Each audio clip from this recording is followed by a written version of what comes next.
Halo mami-mami Katolik, apa kabar? Lama tidak berjumpa ya. Dan saya ucapkan pertama-tama selamat Natal tahun 2022.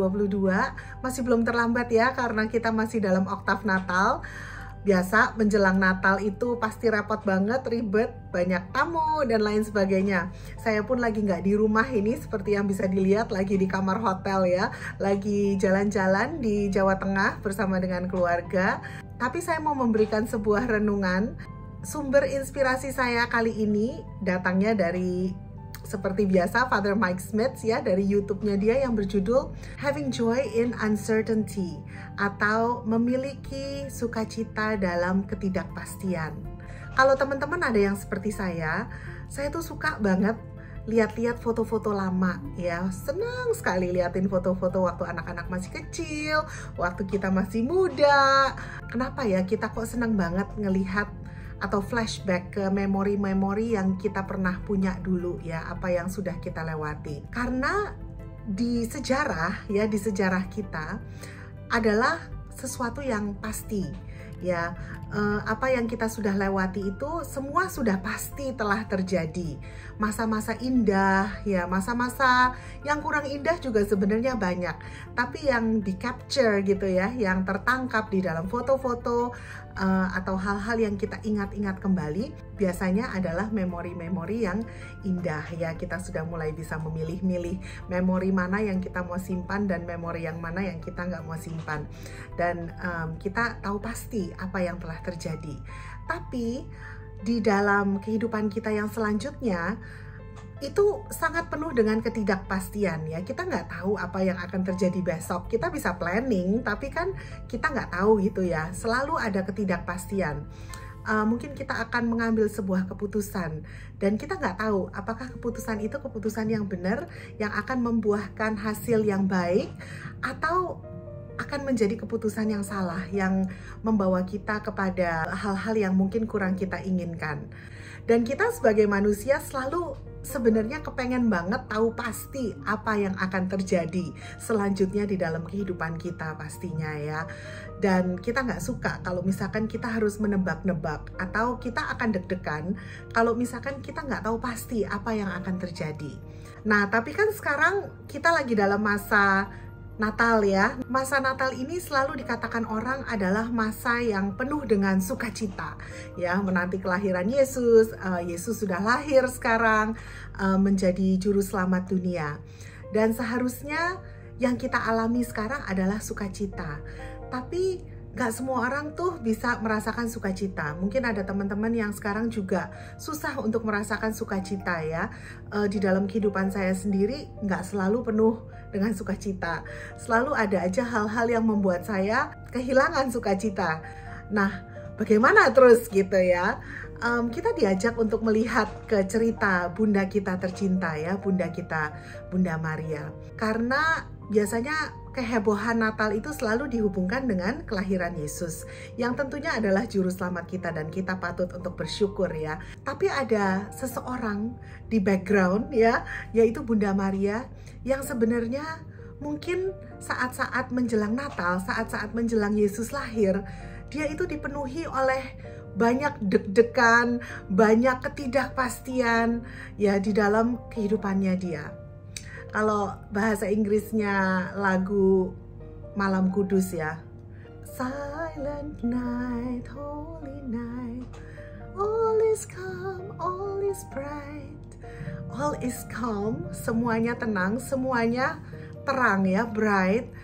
Apa benar sedamai itu yang dirasakan sama Bunda Maria ya? Bayangin aja, waktu bayi Yesus lahir, ada seorang raja yang mau membunuh si bayi ini. Kalau misalkan kita yang jadi maminya bayi Yesus ya, seperti apa rasanya mengetahui bahwa ada seorang yang belum udah benci sama anak kita dan mau membunuh anak kita? Apakah kita masih bisa merasakan damai dan sukacita? Kalau kita lihat lagi di dalam Lukas pasal 1, ada cerita di mana malaikat mengunjungi Bunda Maria dan memberikan kabar gembira kepadanya ya, bahwa dia akan melahirkan seorang anak.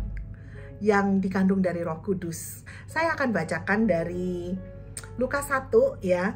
Ini yang terakhir ya, yang akhirnya kita semua juga tahu bahwa Maria mengatakan ya.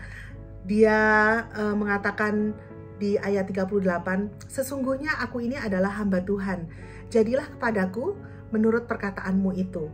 Nah, yang menarik adalah satu kalimat setelah ini ya, yang menjadi kata kunci dari renungan kita hari ini, yaitu lalu malaikat itu meninggalkan dia. Kalau kita pikir-pikir lagi, malaikat itu meninggalkan dia.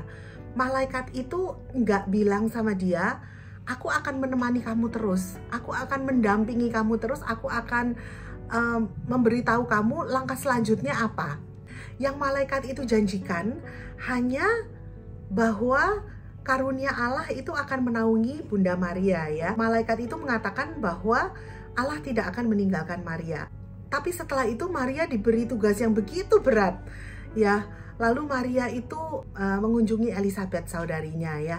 Di dalam perjalanan yang begitu panjang, pastinya zaman dulu kan belum ada mobil, tapi Maria melakukan perjalanan yang begitu panjang dan penuh dengan ketidakpastian juga.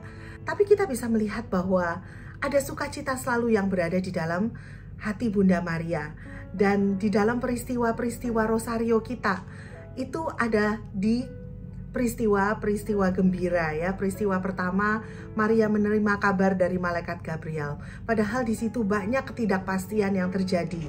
Dia mengunjungi Elizabeth saudarinya. Banyak ketidakpastian yang terjadi dan banyak hal-hal yang sebenarnya seakan-akan tidak penuh dengan sukacita, tapi penuh dengan kesusahan dan suffering gitu ya.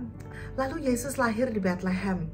Memang setiap kelahiran anak membawa sukacita, apalagi kelahiran juru selamat yang Maria sudah ketahui bahwa anaknya ini akan menjadi juru selamat dunia. Tapi banyak ketidakpastian, banyak hal-hal yang dia nggak tahu gimana ini selanjutnya. Lalu di peristiwa gembira yang selanjutnya, yang adalah Yesus dipersembahkan dalam bait Allah. Apa yang terjadi waktu Yesus dipersembahkan dalam bait Allah? Maria dan Yosef bersama dengan bayi Yesus ketemu dengan Simeon ya. Dan Simeon mengatakan bahwa sesungguhnya anak ini ditentukan untuk menjatuhkan atau membangkitkan banyak orang di Israel dan untuk menjadi suatu tanda yang menimbulkan perbantahan. Dan suatu pedang akan menembus jiwamu sendiri. Jadi di peristiwa-peristiwa tersebut bahkan banyak sufferingnya atau penderitaannya. Tapi kenapa diangkat menjadi peristiwa yang gembira? Ini yang menjadi renungan saya pada saat Natal di tahun ini. Bagaimana teladan Bunda Maria itu begitu luar biasa untuk kita semua. Karena yang namanya kita mengarungi hidup itu nggak mungkin kita tahu apa yang akan terjadi minggu depan, bulan depan. Menjelang Natal tahun ini saya malah banyak tahu orang yang sedang mengalami banyak penderitaan. Ada beberapa teman saya yang kehilangan orang-orang yang mereka cintai menjelang Natal. Bahkan minggu terakhir sebelum Natal, ada yang kehilangan anaknya, ada yang kehilangan kakaknya, ada yang kehilangan orang tuanya. Dan ada beberapa teman lagi yang memang sedang menghadapi banyak tantangan di dalam kehidupannya. Jadi bagaimana kita bisa tetap mengalami sukacita di dalam kehidupan kita menjelang Natal, di dalam penyambutan Natal ini, setelah Natal menyambut tahun yang baru. Bagaimana kita menjaga sukacita itu sehingga bisa tetap ada di dalam hati kita. Yaitu karena kita sudah diberi seorang juru selamat dan Allah tidak pernah meninggalkan kita. Dari awal mula Allah sudah merencanakan hidup bagi umat manusia yang akan ditebus oleh Yesus Kristus ya.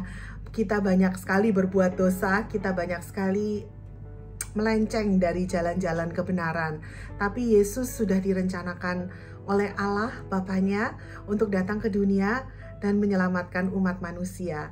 Jadi memang sudah sepatutnya kita merasakan sukacita itu karena Yesus selalu hadir di dalam kehidupan kita. Di dalam hidup Yesus pun yang penuh dengan penderitaan dan ketidakpastian.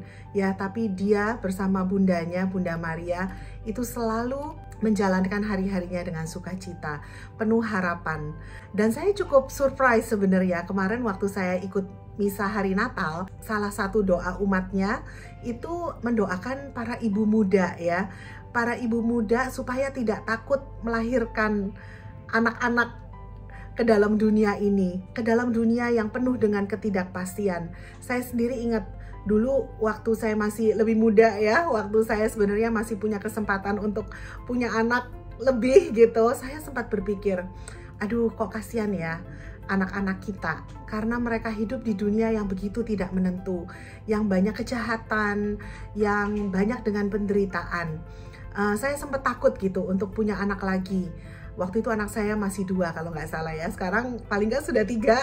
Dan saya merasa Tuhan itu selalu memelihara kami sekeluarga lewat up and down di dalam kehidupan kami, karena kami berusaha untuk terus berharap kepada Tuhan dan bersandar kepada Tuhan, ya kami bisa melewati segala sesuatunya dengan baik. Dan setiap kejadian, setiap peristiwa di dalam kehidupan kami pun bisa kami pakai untuk memuliakan nama Tuhan dengan lebih lagi.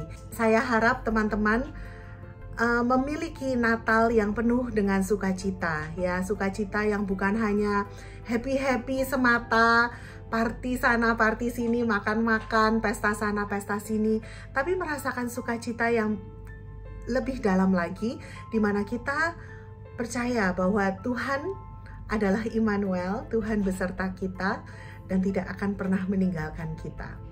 Terima kasih teman-teman sudah mendengarkan, dan sampai ketemu ya di video yang selanjutnya. Selamat Natal!